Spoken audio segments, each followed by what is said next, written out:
Have you ever felt like you're just going through the motions?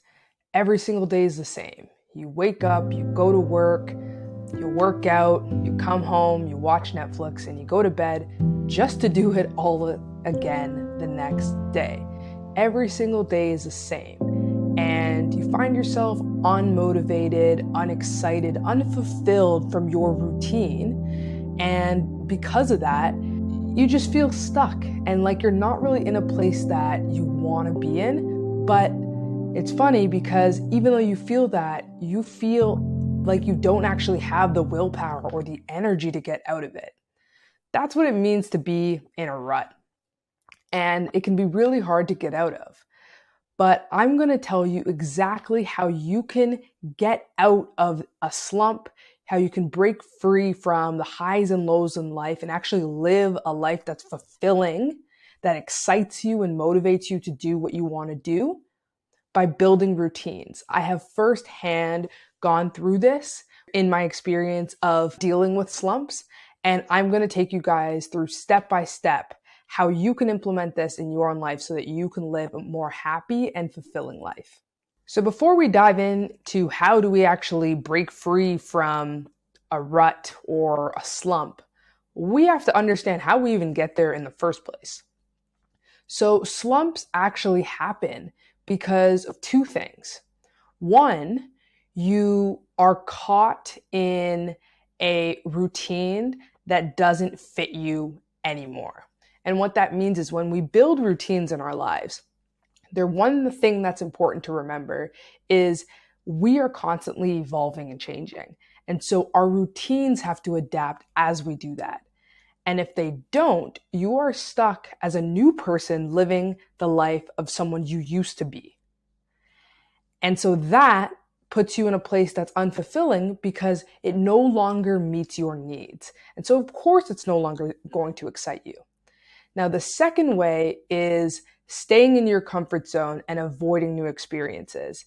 And really, that can be from a number of reasons, but a very common one, I actually learned this from my former psychologist, is you have this thing that's an inner voice inside our heads. I think everybody knows what I'm talking about when I say you have self-doubt from your subconscious mind. You may want to be doing something, but your inner voice will second guess and say, maybe I shouldn't be doing this. Or can I really do that? Probably not. Even though you have that ability, or even if you don't have the ability, you should be trying it because it's new and exciting. But that is keeping you stuck in your tracks and unable to act. And when that happens, you're also unfulfilled, hence leading down a path of falling into a rut. Now, the important thing to note here, though, is that inner voice is actually your safety zone. It is your comfort zone. What that means is it's not telling you that you can't do something because it believes it. It's telling you you can't do something to protect you in case you try it and you fail. It's a coping mechanism. Your inner voice is simply your fear talking because there's uncertainty, right? It doesn't know what's going to happen. So instead, it's sounding the alarms and saying, oh my gosh, there's a new experience. We don't really know what's going to happen. So to avoid getting hurt or feeling pain, let's just stick to what we know. But that leads to an unfulfilling lifestyle and doesn't actually enable you to live the life where you're reaching your full potential. And so we end up in a slump anyways. So it's funny, it's kind of a double-edged sword. Whether you're avoiding experiences because of your inner voice, or you're sticking to your current routines and your comfort zone, you're going to find yourself at some point or another in a slump because you are trying to grow as a person and your lifestyle is disabling you from becoming that person that you're striving to become. All right, so now that we understand how we fall into a slump, let's talk about how we get out of it. I have 3 steps for you. Now, the first step is all about living an intentional lifestyle. So you're taking action intentionally. And what that really means is you are challenging yourself, right? As humans, we are meant to experience life, which means we need to do things that are different all the time, or else we live in this bubble and that's all that we know. And unfortunately, if you do it for long enough, you're going to live a really boring lifestyle and you're not going to grow as a person. And that's really the goal in life, right? You're trying to use those new experiences to grow and become a better version of yourself, right? That's why you travel. You want to have exposure to new kinds of people, to new kinds of cultures, to have sceneries, to have experiences, right? But if you're not putting yourself in those positions, hence intentional action, they're not going to happen, right? New experiences aren't just going to knock on your door and say, hey, I'm here, try me out. You need to put yourself in those circumstances, which means you have to go looking for it.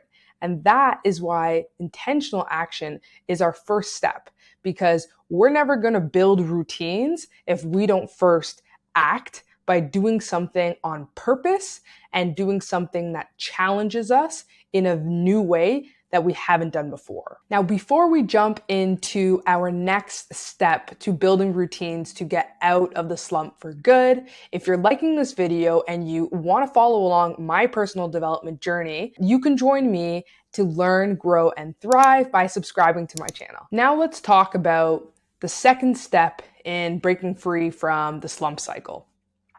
It's all about building routines, as we mentioned.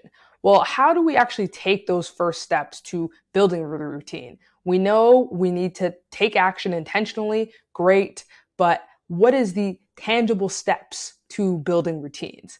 Well, it's rooted in 3 questions. The first question is you need to ask yourself, how does your ideal self live their life? What are the kinds of things that they're doing?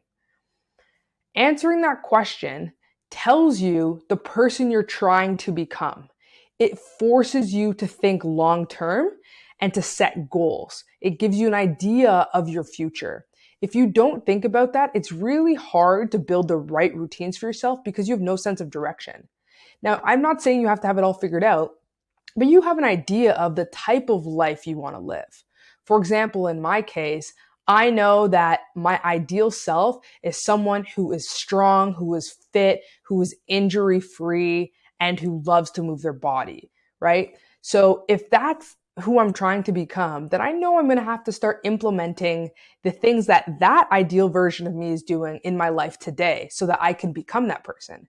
Because if I'm not doing that, how can I possibly get from where I am now to my ideal self down the line? Now, the second question you can ask yourself is rooted in that ideal self's lifestyle. It's around the habit. So what are the habits that you can do today in order to get to your ideal version of yourself? And why are those habits important to you? That's kind of a sub question within the second question. So for example, I mentioned my ideal self being someone who is strong, who's fit, who is flexible, basically an athlete, right? And so the habits I can build today is I can focus on strength training, right? I can make sure I'm active. Maybe I'm playing sports. Maybe I'm doing some outdoor activity. Those habits I need to be doing today. And now the sub question, why that's important to me, is because I know that I want to live a life where my body is able, right? I can handle the physical stresses of life. My body can sustain, can carry heavy things, right? Can run long distances, etc. That's why it's important for me. And I know that if I want to live that longer life, that I need to be partaking in a healthy, active lifestyle. And the reason that's important in having that sub question there is it's because it's like your mini why for each of the habits you need to build, right? It reminds you of the purpose of building those habits today so that you can become that ideal self later on. So now you've answered 2 questions, right? You know who your ideal self is, the life that they're living, the habits you can implement today that will lead you to that ideal self, and also why those habits are important to you personally. And then the third question to building those routines is actually build a routine. implement those habits into your daily routine. But to do that, you need to have a daily routine established. Now, we're all busy. You could be an athlete, you could be a former athlete, you could be a professional, working professional, you could be a student, whatever, or none of the above. Either way, we're all busy. And what that means is, since we're all busy, it can be hard to prioritize these habits that will get us to our ideal self because life gets in the way. It always does.